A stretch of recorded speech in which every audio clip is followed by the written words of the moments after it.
چونکہ اللہ کے فضل سے اور آپ سب کی دعاؤں کے کفیل ایک ہفتہ میں نے حضرت مولا علی کی بارگاہ میں نجف اشرف کی مقدس سرزمین پہ گزار دیا، اور اسی کے آس پاس کچھ کم و بیش کربلائے معلیٰ میں تقریباً 5 دن اور 6 راتیں مسلسل کربلا میں رہا میں، جن کے نام سے سالوں سال آپ ہزاروں اپنے اپنے انداز میں آپ محبت کا نذرانہ پیش کرتے ہیں، اور کچھ اسی کے مطابق دن کے لحاظ سے میں نے سرکار غوث اعظم بڑے پیر رضی اللہ تعالیٰ عنہ کی بارگاہ میں بھی 11ویں شریف کے موقع پہ راتوں دن گزارے۔ تو تھوڑا سا ادب کا ماحول دیں گے تو انشاءاللہ میں کچھ کہنے میں کامیاب ہو جاؤں گا۔ ویسے ہمارے برادری کے لوگوں نے، علماء دین نے جس تیزی کے ساتھ اپنے اپنے معاملات مکمل کیے، مجھے ایک اشارہ دیا کہ حضرت آپ بھی اسی طرح سے بڑے تھوڑے ہی ٹائم میں ختم کر دیجیے، کچھ ٹائم عطا فرمائیں گے، آدھے گھنٹے کا ٹائم دیں گے آپ لوگ؟ جی ماشاءاللہ۔ 1 گھنٹہ؟ سبحان اللہ۔ ہمارے جبر ماما کہہ رہے ہیں کہ 1 گھنٹہ، لیکن آپ سے میری ایک شکایت ہے، میں آپ کی دعوت پہ اور آپ کے حکم پہ حاضر نہیں ہوا، بس یہ میری اپنی محبت تھی کہ میں 60 کلو 65 کلومیٹر چل کر کے بھاگتے بھاگتے آ گیا۔ کاش ایک مرتبہ فون کر کے آپ نے یاد کر لیا ہوتا۔ یہاں کے لیے کیا کہنا، میرا بچپنا، میری ساری زندگی آپ ہی لوگوں کی دعاؤں کی مرہون منت ہے۔ میرے استاد گرامی حضور علامہ قاری، میرے بھانجے نے کہا ماموں مجھے یاد نہیں کیا، لیکن مجھے یقین ہے خدا کی رحمت جس کو بھیجے گی وہ ضرور آئے گا۔ میں جس کو بلاؤں یا مت بلاؤں اس کو آنا ہے۔ السلام علیکم۔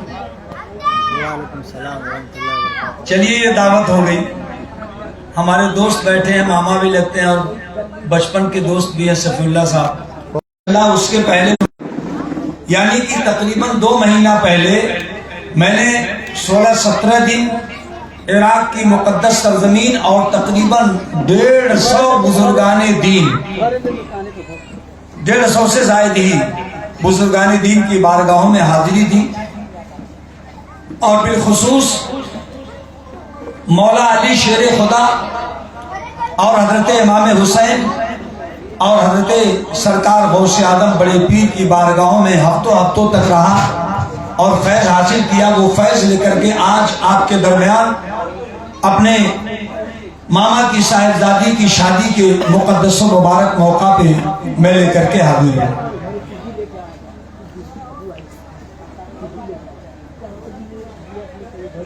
تو قبل اس سے کہ میں باضابطہ کچھ گفتگو کروں، اپنی عادت کے مطابق 2-3 اشعار نعت پاک سے آپ کو بیدار کر لوں، اجازت ہے؟ پورا مجمع دونوں ہاتھ اٹھا کر کے ایک بار کہہ دے یا رسول اللہ، یا رسول اللہ۔ ماشاءاللہ، کبھی آپ کو بیدار نہیں کرنا پڑا۔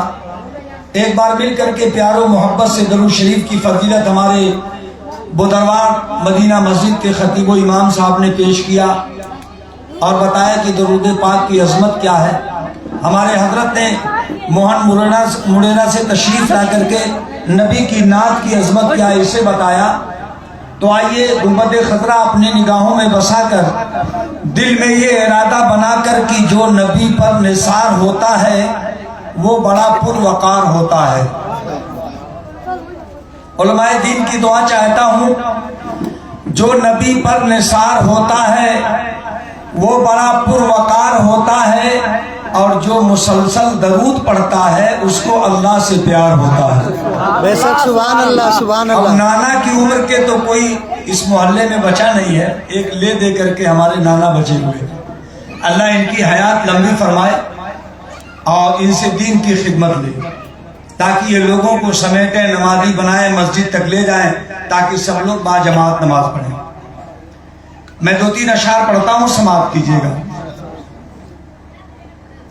آج شادی سے پہلے کی رات ہے، اسے رت جگہ کہتے ہیں۔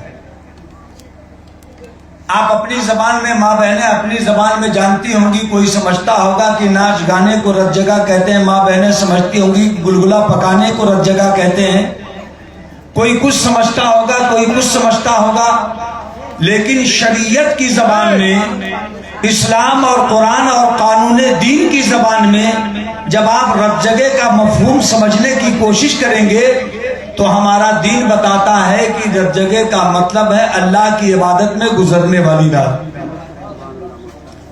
ہے نا، جسے ہم شب برات کہہ لیں، شب قدر کہہ لیں، اس کے مثل۔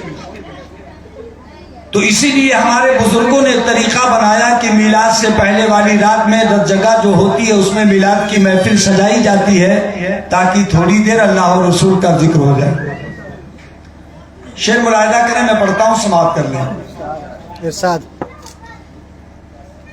ایک شعر آپ کو آزمانے کے لیے، پھر 3 اشعار میں پڑھوں گا موقع محل کے لحاظ سے۔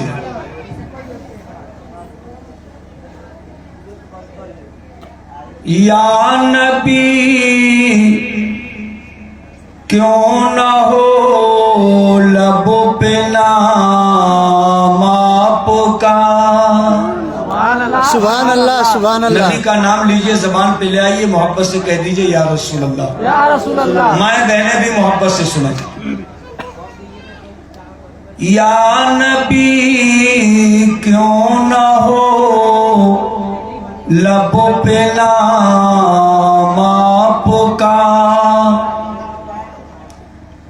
یا نبی کیوں نہ ہو لبوں پہ نام آپ کا، آپ آقا میرے میں غلام آپ کا۔ جتنے غلام ہیں آپ اٹھا کے کہہ دیں سبحان اللہ، سبحان اللہ۔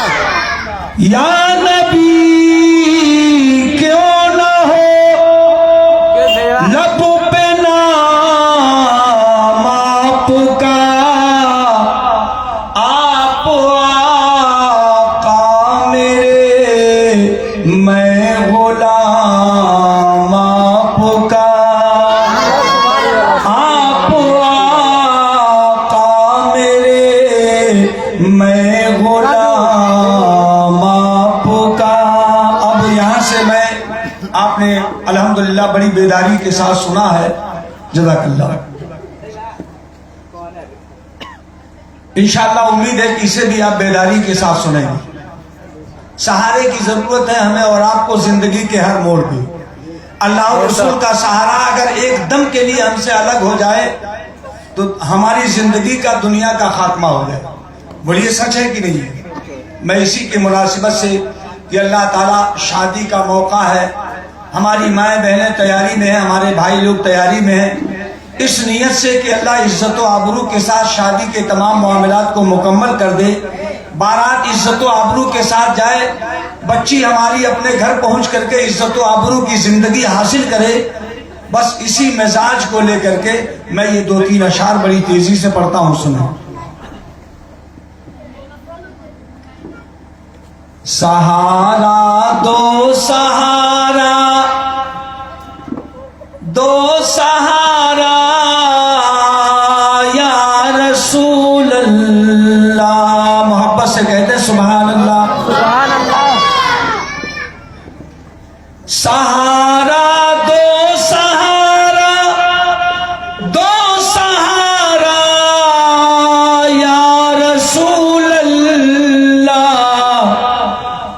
میری کشتی کو، ہم سب کی کشتی کو مل جائے کنارہ یا رسول اللہ، ہم سب کی کشتی کو مل جائے کنارہ یا رسول اللہ۔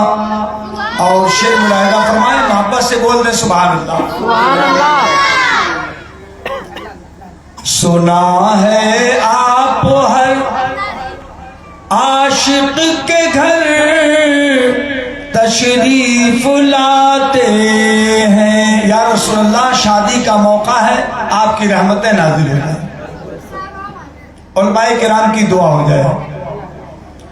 سنا ہے آپ ہر جزاک اللہ, یہ میرے بڑے قریبی بچپن کے دوست بھی ہیں, ماما بھی ہیں ماشاءاللہ.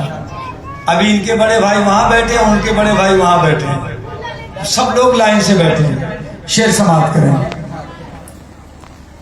سنا ہے آپ ہر عاشق کے گھر تشریف لاتے ہیں. سنا ہے آپ ہر عاشق کے گھر تشریف لاتے ہیں. ہمارے گھر بھی ہو جائے چراغاں یا رسول اللہ. سبحان اللہ. بولیے اللہ اکبر. یا رسول اللہ, یا رسول اللہ. زندہ باد, زندہ باد. اللہ اکبر. ابھی حضرت نے بتایا کہ جو کچھ ہے وہ اظہار میں آنا چاہیے, ہے نا. شعر سنایا آپ کو, عشق ہے تو عشق کا اظہار ہونا چاہیے. میرے عزیزو, دنیا والوں سے محبت کیا, پھر بھی مجنون لیلا کی محبت میں بدنام ہو گیا. ہوا کہ نہیں ہو گیا؟ پتھر مارے گئے, راستے روکے گئے, کپڑے پھاڑے گئے. ہم تو نبی کے عاشق ہیں, بولیے ہے کہ نہیں ہے. ہم تو نبی کے دیوانے ہیں, نبی کے عاشق ہیں. اے دنیا والوں, ہمارے دل میں کسی کی دنیاوی محبت نہیں ہے, بلکہ نبی کریم صلی اللہ تعالی علیہ وسلم کی محبت کے دریا موجزن ہیں, موجیں مار رہی ہیں. محبت سے ہاتھ اٹھا کے کہہ دیجئے یا رسول اللہ, یا رسول اللہ. ماشاءاللہ. اللہ بلند فرمائے. سنا ہے آپ ہر عاشق کے گھر تشریف لاتے ہیں. سنا ہے آپ ہر عاشق کے گھر تشریف لاتے ہیں.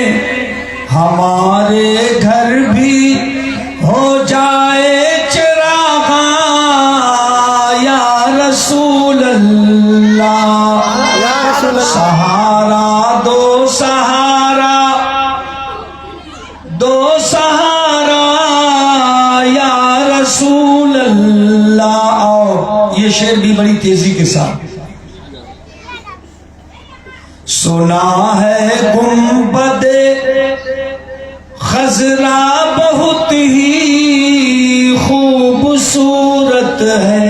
سبحان اللہ. اچھا, کتنے لوگوں نے گنبد خضرا دیکھا ہے؟ ذرا ہاتھ اٹھائیں. ماشاءاللہ, 1 2 3. ارے وہ دیکھیے بچے بھی ہاتھ اٹھائیں. سبحان اللہ. ارے کم سے کم اس نیت سے ہاتھ اٹھا دیجئے کہ اگر مدینہ جا کے نہیں دیکھا ہے تو یہاں کاغذ کی تصویر پہ تو دیکھا ہے. محبت سے ہاتھ اٹھا کے کہہ دیجئے یا رسول اللہ, یا رسول اللہ. اللہ تعالیٰ آپ میں سے ہر ایک کو, ہم سب کو باری باری ایک ایک کر کے مدینہ بلائے, اپنے محبوب کا روضہ دکھائے, اپنا گھر دکھائے. آمین کہہ دیجئے. آمین.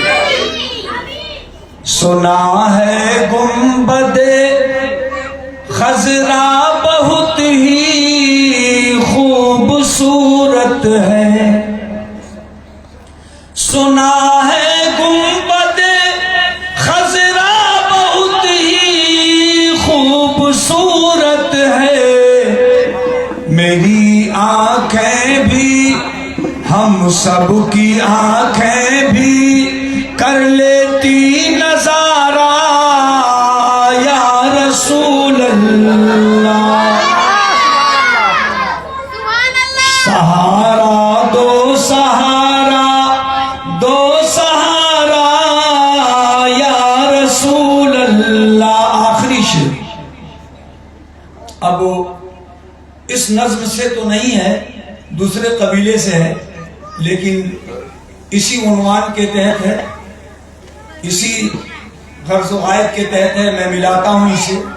تھوڑی سی نصیحت ہے اس میں, اگر دل قبول کرے تو اسے قبول کر کے آپ نمازی بننے کی کوشش کیجیے, تلاوت کرنے والا بن جائیے گا, انشاءاللہ. اپنے ماں باپ کی خدمت کرنے والا بن جائیے گا, بڑوں کا احترام کرنے والا بن جائیے گا, علماء سے محبت کرنے والا بن جائیے گا, چھوٹوں کو اچھا راستہ بتانے والا بن جائیے گا. انشاءاللہ. شعر ملاحظہ فرمائیں. لگا تکیا گناہوں کا پڑا, دن رات سوتا ہوں. ہفتے ہفتے گزر جاتے, اگر جمعہ کا دن نہ آئے تو شاید ہماری زبانوں پہ اللہ کا نام نہ آئے. بولیے ہے کہ نہیں؟ اللہ کے نیک بندو, لوگ کہتے ہیں کہ ہماری مسجدوں کو توڑا جا رہا, ہماری مسجدوں کو گرایا جا رہا, ہمارے مدرسوں کو گرایا جا رہا ہے. میں تو کہتا ہوں کوئی دوسرا نہیں گرا رہا, ہم خود اپنے ہاتھوں گرا رہے ہیں. بالکل صحیح ہے. جس گھر میں کوئی رہتا نہیں ہے, آپ بتائیے دوسروں کا قبضہ ہو جاتا ہے کہ نہیں ہو جاتا ہے؟ ہو جاتا ہے. ذرا بولیے گا ایمانداری سے. ہو جاتا تو ہے. اگر ہم نے اللہ کا گھر بنایا, اس میں اپنے سجدوں سے اسے آباد نہیں کیا, 5 وقت پہنچ کر کے اسے آباد نہیں کیا, تو آپ بتائیے ہم نے خود گرانے کا کام کیا کہ نہیں کیا؟ کیا. اس لیے نمازی بن جائے. شعر ملاحظہ کیجیے.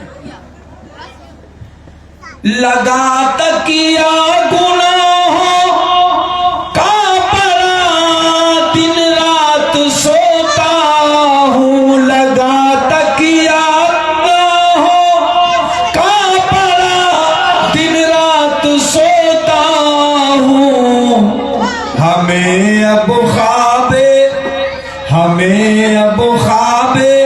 غفلت سے جگا دو یا رسول اللہ. ہمیں اب خواب غفلت سے جگا دو یا رسول اللہ. شعر ملاحظہ ہو گیا. اب آئیے شادی کے حوالے سے 3 باتیں آپ کو پیش کر دیں.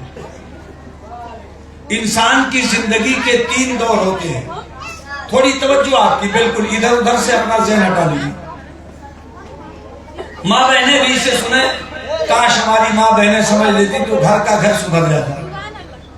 انسان کی زندگی کے 3 دور ہوتے ہیں, 3 وقت ہوتے ہیں. ایک بچپنا ہوتا ہے,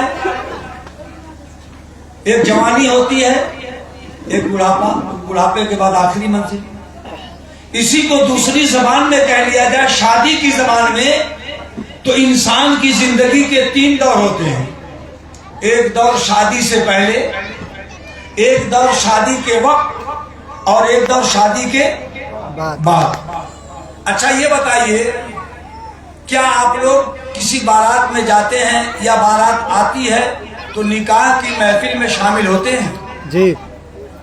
سنا آپ لوگوں نے خطبہ کیسے پڑھا جاتا ہے؟ یاد ہے کچھ خطبے میں سے؟ نہیں یاد ہے.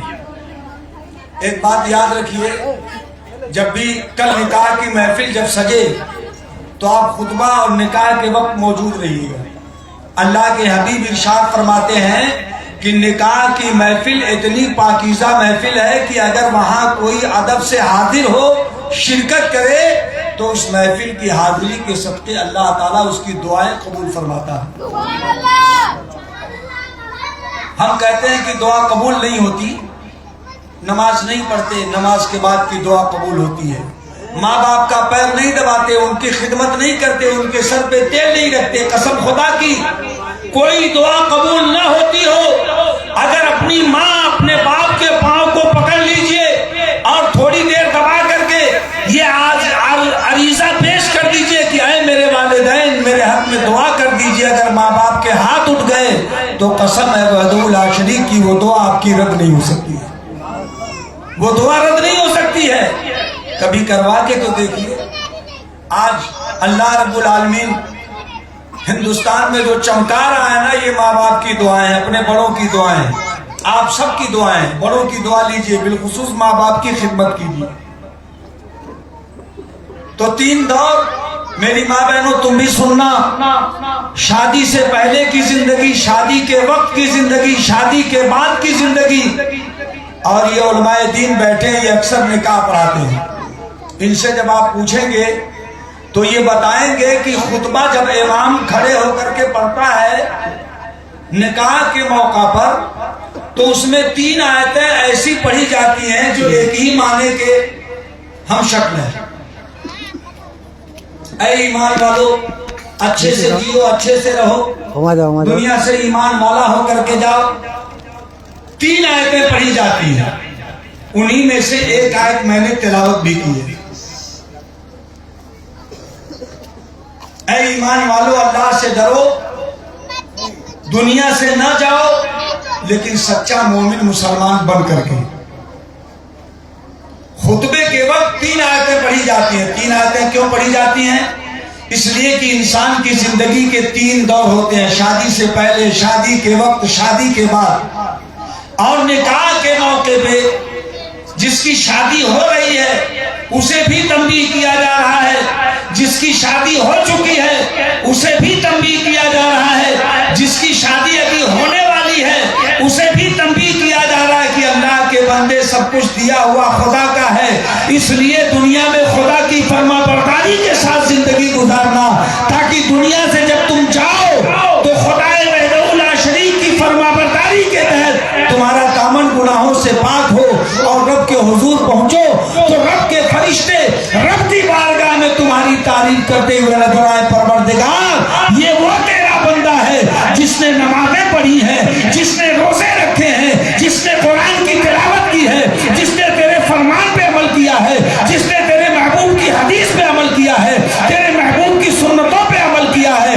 رب ارشاد فرمائے گا اے فرشتوں جب یہ میرا بندہ ایسا ہے تو لے جاؤ اسے جنت میں داخل کر دو. بے شک سبحان اللہ سبحان اللہ سبحان اللہ. جنت میں داخل کر دو. میرے عزیزو 3 دور اور 3 آیتیں پڑھی جاتی ہیں. کبھی آپ غور کیجئے گا تو آپ کو پتا چلے گا نکاح کے خطبے کے وقت اس لیے پڑھی جاتی ہیں تاکہ انسان کی زندگی میں شادی سے پہلے، شادی کے بعد، شادی کے وقت 3 دور جو ہوتے ہیں ان کو اچھا کر لے. گویا کہ ان آیتوں کو امام صاحب اس لیے پڑھ کے سناتے ہیں کہ اے حاضرین شادی سے پہلے کی زندگی بھی اچھی کر لو، اللہ کے حکم کے مطابق کر لو، شادی کے وقت بھی کر لو. اب شادی کے پہلے کیا تو بات سمجھ میں آئی، شادی کے بعد کیا تو بات سمجھ میں آئی. شادی کے وقت کیسا ہم اور آپ عمل کریں گے کہ اللہ کے فرمان کے مطابق ہو جائے. تو میرے عزیزو بس یہی ایک نقطہ میں آپ کو سمجھانا چاہوں گا، پھر تھوڑی سی باتیں کربلا بغداد معلیٰ جو میں نے اپنی نگاہوں سے وہاں پہنچ کر کے اس مقدس سرزمین پہ دیکھا، 10 منٹ کے اندر ان باتوں کو پیش کر کے معاملہ سمیٹ دوں گا. میرے عزیزو شادی کے وقت اللہ تعالیٰ قرآن میں ارشاد فرماتا ہے یا ایھا الذین آمنوا اتقوا اللہ حق تقاتہ ولا تموتن الا وانتم مسلمون. حضرت بیٹھے ہیں ہمارے مولانا مغیرہ سے تشریف لائے ہوئے ہمارے حضرت بیٹھے ہیں. آپ پوچھئے یہ خطبے میں عام طور سے یہ آیت پڑھی جاتی ہے یا ایھا الذین آمنوا اتقوا اللہ حق تقاتہ، اے ایمان والو اللہ سے ڈرو جیسا کہ اس سے ڈرنے کا حق ہے. حق تقاتہ ایسا ڈرو جیسا کہ اللہ سے ڈرنے کا حق ہے. ولا تموتن اور نہ مرو الا وانتم مسلمون، مکمل ایمان والا ہو کر، مکمل ایمان والا ہو کر. پانی کہاں سے دیکھتی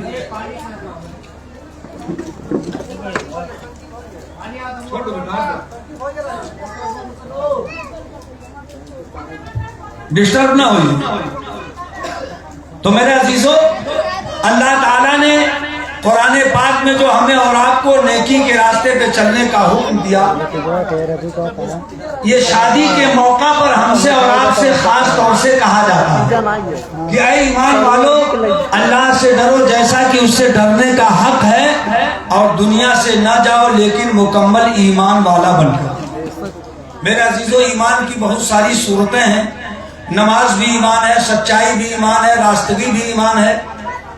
آپ نے سنا ہوگا سرکار بڑے پیر غوث اعظم دستگیر رضی اللہ تعالیٰ عنہ، آپ کی ایک سچائی نے 40 ڈاکوؤں کو ایمان کا راستہ عطا کر دیا، بلکہ تاریخ تو یہ بتاتی ہے کہ وہ صرف ایمان ہی نہیں لائے، بلکہ سرکار غوث اعظم کے ہاتھوں پہ جب ہاتھ رکھ کر کے ان 40 ڈاکوؤں نے جو لٹیرے تھے، ڈکیت تھے، شرابی تھے، جواری تھے، جب سچی توبہ رب کی بارگاہ میں پیش کیا تو معاملہ کیا ہوا کہ ان 40 ڈاکوؤں نے ایسی توبہ پیش کی کہ ان کی عبادت و ریاضت کے صدقے و طفیل اللہ تعالیٰ نے انہیں ولی بنا دیا۔ چھوڑ دیجیے وہاں، چھوڑ دیجیے، نکل جانے دیجیے، اس کو ہٹا، اس کو موڑ دیجیے، پانی گرا کے اندر سے موڑ دیجیے، کوئی بات نہیں، چھوڑ دیجیے، ارے چھوڑ دیجیے، کنارے نکل جائے نا۔ درود شریف پڑھیے بلند آواز سے، اللہم صلی اللہ سیدنا صفی صلی اللہ علیہ نبی نبی علیہ صلی اللہ علیہ وسلم، یا رسول اللہ صلاۃ و سلام علیک سیدی یا رسول اللہ۔ سرکار غوث پاک کی بارگاہ میں حاضری ہوئی، اگر باتیں بتائی جائیں تو یقیناً یہ کہنے کا حق ہے مجھے، 11ویں شریف کے موقع پر میں نے غوث اعظم بڑے پیر کی بارگاہ میں، آج ہم یہاں نظر و نیاز کراتے ہیں نا، بولیے 11ویں کا فاتحہ کراتے کہ نہیں کراتے؟ کراتے ہیں نا، زور سے بولیے، کراتے ہیں، ضرور کرائیے، لیکن اس کے ساتھ ساتھ غوث اعظم کی زندگی دیکھ کر کے نماز کے پابند ہو جائیے انشاءاللہ، اس لیے کہ فاتحہ مستحب چیز ہے اور نماز فرض ہے۔ نماز کیا ہے؟ فرض ہے۔ یہ اللہ والے ہیں جن کی شان یہ ہے کہ جہاں زمین میں آرام فرما ہو جائے، قیامت تک کے لیے اس جگہ کو اللہ تعالیٰ جنت کا نمونہ بنا دیتا ہے۔ کیوں مطلب؟ بے شک جنت کا نمونہ بنا دیتا ہے۔ آج دنیا وہاں پہنچ رہی، میں نے دیکھا وہاں پہ کہ لینے والے کم ہیں، بانٹنے والے زیادہ ہیں، اور بھیڑ کا عالم یہ، یہاں تو میں کسی کے موبائل پہ بھیج نہیں سکا، بس یوں آپ سمجھیے کہ 10 بیگھہ کے اندر میں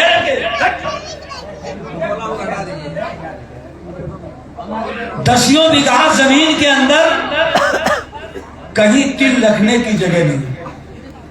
تل، میں نے صرف ایک آدمی کو دیکھا جو پاکستان کا رہنے والا تھا، بہت بڑا سیٹ، مسالے کا کام ہے اس کا، تنے تنہا 15 دن وہ لنگر چلاتا ہے سرکار غوث پاک کی بارگاہ میں، صبح کا ناشتہ، دوپہر کا کھانا، شام کا کھانا، یہ تینوں ملا کر کے کم سے کم 1.5 لاکھ لوگ ایک دن میں کھانا کھاتے ہیں اس کے بعد۔ اب آپ اندازہ کیجیے، یہاں ہم شیرنی بانٹتے ہیں تو لوگ دوڑ دوڑ کے لیتے ہیں نا، وہاں اتنی شیرنی پڑتی ہے کہ لینے کی ضرورت نہیں، آپ ادب سے بیٹھے رہیے، آپ کے سامنے شیرنی کا انبار لگ جائے گا، انبار لگ جائے گا۔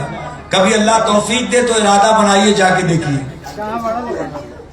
مجھے بتانا کیا ہے، یہ اللہ والوں کی شان ہے کہ جب جسے چاہیں جیسا بنا دے۔ نگاہ ولی میں وہ تاثیر دیکھی، بدلتے ہزاروں کی تقدیر دیکھی۔ آپ نے سنا ہوگا کہ سرکار بڑے پیر غوث اعظم دستگیر نے ایک چور کو قطب بنا دیا۔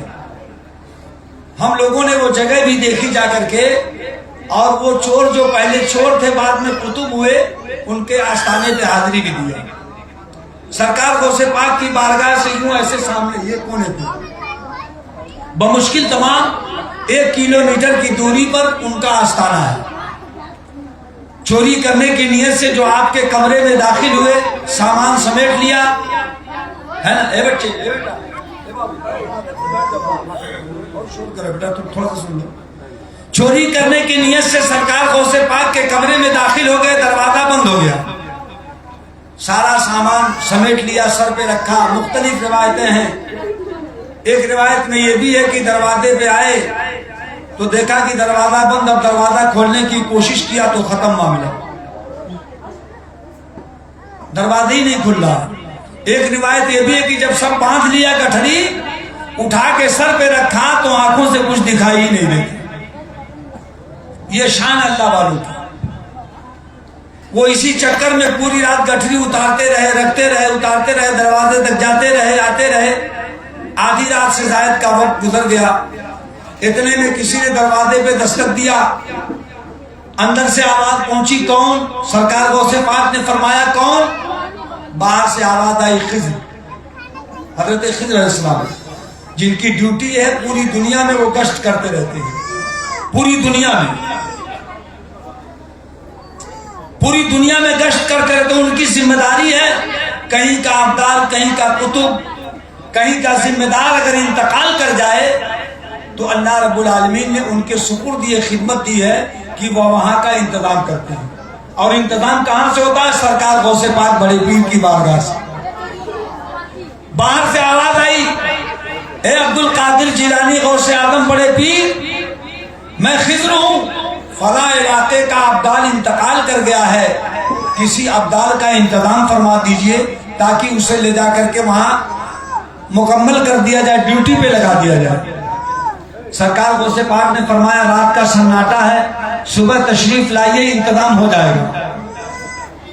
حضرت خضر علیہ السلام نے فرمایا، عرض کیا کہ اگر صبح تک وہ علاقہ دھنس جائے، برباد ہو جائے، تباہ ہو جائے تو اس کا ذمہ دار کون ہوگا؟ سرکار غوث پاک نے فرمایا ٹھیک ہے، اگر آپ اسی وقت لے جانا چاہتے ہیں تو کمرے کے اندر آئیے، ایک ابدال میرے کمرے میں موجود ہے، اسے لے جا کے منتخب کر دیجیے۔ محبت سے بولیے سبحان اللہ، سبحان اللہ۔ اب کمرے میں تھا کون تھا کمرے میں؟ چور۔ کون تھا؟ چور۔ اب حضرت داخل ہوئے، سیدھے اسی کے پاس پہنچے، اس کو پکڑ کے اٹھایا، سینے سے لگا دیا۔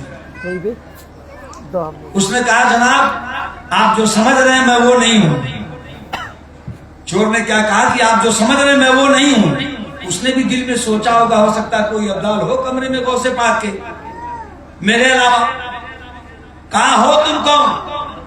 کہا بھائی میں تو چور ہوں، معاف کیجئے گا، چوری کی نیت سے آیا تھا، بہت کوشش کیا سرکار غوث پاک کے کمرے سے نکلنے کے لیے، لیکن عبد القادر کے کمرے سے نکلنے کا کوئی راستہ مجھے نہیں ملا۔ تو حضرت خضر علیہ السلام نے فرمایا ٹھیک ہے، تم آج تک چور تھے، ڈاکو تھے، شرابی تھے، جواری تھے، جو بھی تھے آج تک تھے، لیکن ایک اللہ والے نے اللہ کی عطا سے ولایت کی نظر تیرے اوپر ڈال دیا ہے، تو اللہ تعالیٰ نے تیری تقدیر کو بدل دیا، تجھے چور سے ابدال بنا دیا ہے، ولی بنا دیا ہے۔ میں نے وہ آستانہ بھی دیکھا الحمدللہ۔ سرکار غوث پاک کی شان ہی کیا نرالی۔ میرے عزیزو تھوڑی سی بات میں کربلا کی کر دوں آپ کو۔ یہاں ہم اور آپ بھی اپنے اپنے لحاظ سے کربلا والوں کے حق میں فاتحہ خوانی، میلاد خوانی، قرآن خوانی، محفلیں لگا کر علماء دین کو بلانا، یہ سب کچھ کرتے ہیں۔ میں نے اپنی آنکھوں سے وہ میدان دیکھا جہاں پہ جنگ ہوئی تھی، ہے نا، جس مقام پہ حضرت امام حسین رضی اللہ تعالیٰ عنہ کے سر اقدس کو، جس میں پاک سے ظالموں نے جدا کیا، آپ کے سر پاک کو کاٹا، وہ ایک الگ جگہ ہے۔ جہاں جہاں جو شہید حضرت عباس علمبردار، جن کے بارے میں یہ مشہور ہے کہ دریائے فرات میں پانی لینے کے لیے گئے، چونکہ میدان جنگ سے دریائے فرات تقریباً 1.5-2 کلومیٹر کی دوری پہ ہے وہ نہر۔ آج بھی اس مقام پہ جہاں سے حضرت عباس نے پانی نکالا ہے، ایک مینار کی صورت میں بنایا گیا، اس کے اوپر ایک لمبا جھنڈا لگایا گیا ہے، جو یہ پہچان ہے کہ یہی وہ مقام ہے جہاں سے عباس علمبردار نے پانی مشکیزے میں بھرا تھا۔ ان دونوں مقامات پہ روضہ نما گول بنا کر کے اوپر عالیشان گنبد بنایا گیا، جہاں پہ آپ کا داہنا بازو شہید ہے، جہاں پہ آپ کا بایاں بازو شہید ہے۔ آپ کے 72 ساتھی جو آپ کے ساتھ شہید ہوئے، ان تمام ساتھیوں کے مزارات کو الگ الگ نہیں بلکہ ایک ہی مقام پہ اکٹھا دفن کیا گیا تھا، اور وہیں دفن کرنے کے بعد ان تمام کے روزے وہیں پہ بنا دیے گئے۔ حضرت امام حسین رضی اللہ تعالیٰ عنہ کا روزہ بالکل عین سامنے ہے، اسی کے بغل میں حضرت علی اکبر جو آپ کے بڑے صاحبزادے تھے، اور ان سے بغل میں متصل حضرت علی اصغر جو حضرت امام حسین کے 6 مہینے کے دودھ پیتے بچے تھے۔ میرے عزیزو میں آپ کو ایک نصیحت کرنا چاہتا ہوں، اللہ ہماری بھی زندگی ان کے نقش قدم پہ کر دی، کربلا والوں کے نقش قدم پہ۔ اللہ واقعات بیان کرتے رونگٹے کھڑے ہوتے ہیں. میرے عزیزوں کیا سما رہا ہوگا اس وقت کا. آپ نے سنا نا کہ 3 دن کا پیاس, 3 دن تک ظالموں نے فرات دریا کا پانی بند کر دیا, ایک قطرہ پانی کا نہیں ملا. لیکن آج جا کے دیکھیے کہیں یہاں وضو کا پانی ہے, بس اسی سے 10 قدم چلیں گے تو پینے کا پانی ہے, اسی سے 10 قدم چلیں گے تو نہانے کا پانی ہے. اتنا پانی میدان کربلا میں آج عاشقوں نے اکٹھا کر دیا ہے. میدان کربلا میں کہ چاروں طرف پانی ہی پانی نظر آ رہا, ٹوٹیاں لگی ہوئی ہیں, پانی پانی نظر آ رہا. اور صرف یہی نہیں, ظالموں نے سوچا تھا کہ ہم نے امام حسین اور ان کے آل و اولاد کو شہید کر کے ان کا نام مٹا دیا. آج وہاں جا کے دیکھیے کئی من سونے چھوٹے چھوٹے مزارات پہ لگے ہیں. میں تو سمجھتا ہوں کہ کئی کنٹل سونا اس مقام پہ مزار بنا بنا کر کے, جس مقام پہ آپ لوگوں کے خیمے تھے, خیمہ لگایا گیا تھا, میں نے سب دیکھا گنا. یہ حضرت امام حسین کا خیمہ, یہ علی اکبر کا خیمہ, یہ امام قاسم کا خیمہ, یہ فلاں کا خیمہ, یہ فلاں کا خیمہ, سب میں نے دیکھا. سونے چاندی سے مزین ہے, سونے چاندی لگے ہوئے ہیں, سونے چاندی کا جسے زندہ رکھتی ہے کربلا. اور ایک عاشق نے کہا ہے زندہ ہو جاتے ہیں جو مرتے ہیں حق کے نام پر, اللہ اللہ موت کو کس نے مسیحا کر دیا. جو اللہ کے نام پہ قربانی پیش کرتے ہیں, چاہے جان کی قربانی ہو, مال کی قربانی ہو, ٹائم کی قربانی ہو, وقت کی قربانی ہو, ٹائم نکال کر کے نمازیں پڑھتے ہیں, ٹائم نکال کر کے تلاوت کرتے ہیں, جو یہ قربانیاں دنیا میں دیا کرتے ہیں, رب کائنات ان کا نام ہمیشہ کے لیے روشن کر دیتا ہے. بے شک کربلا میں دن بدن سجاوٹیں ہوتی جا رہی ہیں, سونے چاندی لگتے جا رہے ہیں, وہاں کے ذرات چمکتے جا رہے ہیں. بس ایک چھوٹی سی بات اور میں عرض کر کے اپنی گفتگو مکمل کر دوں. تہذیب کیا ہے, طریقہ کیا ہے. ہمارے اور آپ کے گھروں میں بھی بچے ہیں, میری ماں بہنیں ان جملوں کو غور سے سن لیں. ہمارے اور آپ کے گھروں میں بھی بچے ہیں, اگر ہمارا بچہ بدماشی کرتا ہے تو یا تو ہم اسے ڈانٹتے ہیں, یا تو ہم اسے الٹا سیدھا گالی گلوچ دیتے ہیں, یا تو اسے مارتے ہیں. ماں بہنوں کا بالخصوص, اے بابو, اے بیٹا, بس 5 منٹ. ہماری ماں بہنوں کا طریقہ یہ ہوتا ہے کہ ہماری مائیں بہنیں یا تو بچوں کو مارتی پیٹتی ہے یا گالی گلوچ. کبھی آپ نے بھی سنا ہوگا کہ عجیب عجیب ڈھنگ کی مائیں بہنیں بچوں کو گالیاں دیتی ہیں, ہے نا. میں نے کربلا میں ایک منظر دیکھا. سرکار امام حسین رضی اللہ تعالیٰ عنہ کی بارگاہ سے نکلا اور ان کی مزار پاک کے پچھمی حصے میں, حضرت پچھمی حصے میں نہیں, یوں اس طرف, اس حصے میں حضرت عباس علمبردار کا سب سے بڑا روضہ حضرت عباس علمبردار کا ہے. تقریباً 5-7 بیگھے میں, اتنا لمبا چوڑا ایریا ہے, عالیشان مسجد, آستانہ. ہم حاضری دے کے نکلے اور جو ہی عباس علمبردار رضی اللہ تعالیٰ عنہ کے مزار سے باہر ہوئے تو کچھ عورتیں اور کچھ مرد جا رہے تھے. وہاں کی تہذیب میں نے دیکھا, فیضان امام حسین, کچھ عورتیں اور مرد جا رہے تھے. ایک چھوٹا سا بچہ جس کی عمر 3 سال کی رہی ہوگی, اپنی ماں کی انگلی پکڑے ساتھ میں جا رہا تھا. کچھ بچے بچپن سے ہی بڑے تیز ترار اور چلبلے قسم کے ہوتے ہیں, ادھر بھاگنا ادھر بھاگنا, ادھر دوڑنا ادھر دوڑنا. ہمارے اور آپ کے گھروں کا اگر معاملہ ہو, اگر بچے ہاتھ چھڑا کے ادھر ادھر روڈ راستے پہ بھاگے ہیں تو ہماری مائیں بہنیں گالی دیتی ہیں, الٹے سیدھے جملے کہتی ہیں. ذرا غور سے سنیے گا میری ماں بہنوں, تم بھی غور سے سننا. میں نے اس عورت کو دیکھا غور سے, جب وہ بچہ اپنی ماں کی انگلی چھڑا کر کے داہنے بائیں بھاگنے لگا تو اس نے گالی نہیں دیا, برا بھلا نہیں کہا, ڈانٹا پھٹکارا نہیں. اچانک میرے کان جب سنے تو رونگٹے کھڑے ہو گئے. اس عورت نے اپنے بچے کی طرف ایک نظر ڈالی جو بھاگ کر کے اس کی انگلی چھڑا کے دکان کے قریب پہنچ گیا تھا, اندر پہنچنے والا تھا, اور اس عورت نے زور سے ایک مرتبہ کہا یا اللہ. کیا کہا؟ زور سے بولیے آپ بھی.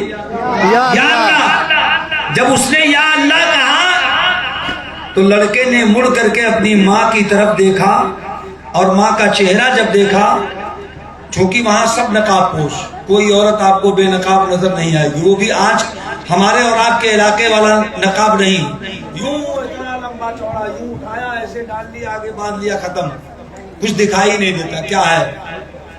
جوان ہے، بچی ہے، بوڑھی ہے، کیا ہے کچھ پتا نہیں. اس طرح کا نقاب ہمارے اور آپ کے علاقے میں نقاب تو ہم نے اور آپ نے جو خریدا ہے نا وہ نقاب نہیں، بلکہ میں تو یہ اکثر کہا کرتا ہوں کہ اس نقاب سے بے نقاب ہی اچھا ہے نا. بہرحال یہ ایک الگ مضمون ہے، بات لمبی ہو جائے گی. تو اس ماں نے جب کہا بلند آواز سے یا اللہ، بچے نے مڑ کے ماں کو دیکھا اور یا اللہ سن کر کے وہ سمجھ گیا کہ لگتا ہے کہ مجھ سے کوئی غلطی ہو رہی ہے، لگتا ہے کہ مجھ سے کوئی غلطی ہو رہی، میری ماں ناراض ہو رہی ہے. جو ہی ماں نے کہا یا اللہ، وہ لڑکا انگلی چھڑا کر کے 8-10 فٹ دوری پہ دکان کی طرف جا چکا تھا. اس نے بھی فوراً اپنی توتلی زبان میں یا اللہ کہا اور واپس آ کر کے اپنی ماں کی انگلی پکڑ لیا. آپ بتائیے تہذیب ہے کہ نہیں؟ تمدن ہے کہ نہیں؟ طریقہ ہے کہ نہیں؟ اگر یہ چیزیں ہمارے اور آپ کے گھروں میں بھی پیدا ہو جائیں تو ہمارے بچے بھی اچھے ہو سکتے ہیں، ہے نا؟